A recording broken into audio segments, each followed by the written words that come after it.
যে কোনো পরীক্ষাই জীবনে খুব গুরুত্বপূর্ণ। সে জীবনের পরীক্ষাই হোক বা খাতা কলমের পরীক্ষাই হোক। ঠিক যেরম করে আজ মামামের পরীক্ষার প্রথম দিন,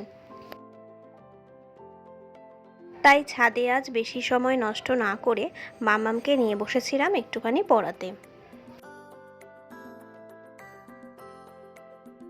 আজ হলো সায়েন্স এক্সাম।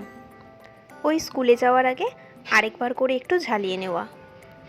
জানো তো, যখন ও ছোট ছিল তখন পরীক্ষা নিয়ে ও এত চিন্তাভাবনাই করতো না। আসলে পরীক্ষা কী জিনিস সেটাই হয়তো ও বুঝতো না। এখন যত বড় হচ্ছে পরীক্ষার মর্মটা কিন্তু ও বেশ বুঝতে পারছে। তাই ভেতরে ভেতরে হয়তো একটু ভয় ভয় ফিল হচ্ছিল।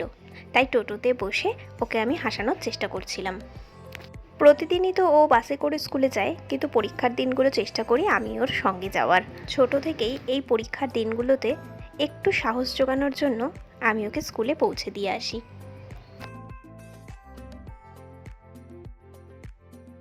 আজ বিকেলে আমাদের ছিল একটা নিমন্ত্রণ, অর্থাৎ জন্মদিন বাড়ি।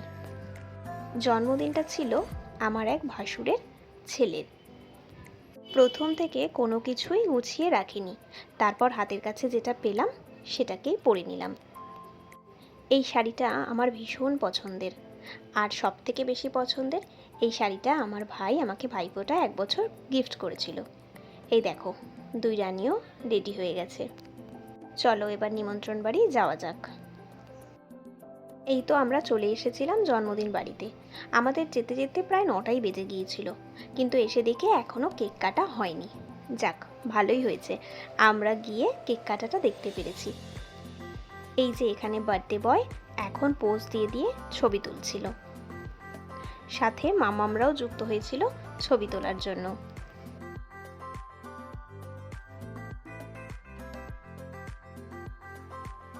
জন্মদিনের এই বিশেষ আকর্ষণ এই যে কেক কাটার মুহূর্ত। বাচ্চারা সব থেকে বেশি আনন্দ পায় এই সময়টাই।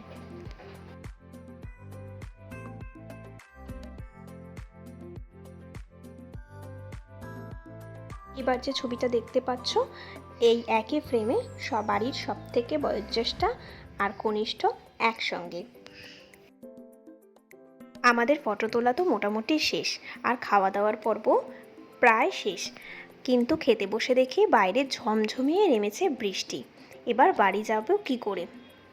সে যাই হোক, বাড়ি তো ফিরতেই হবে। ওই বৃষ্টি মাথায় করে নিয়েই আমরা ফিরলাম বাড়ি। আজ আসি, টাটা।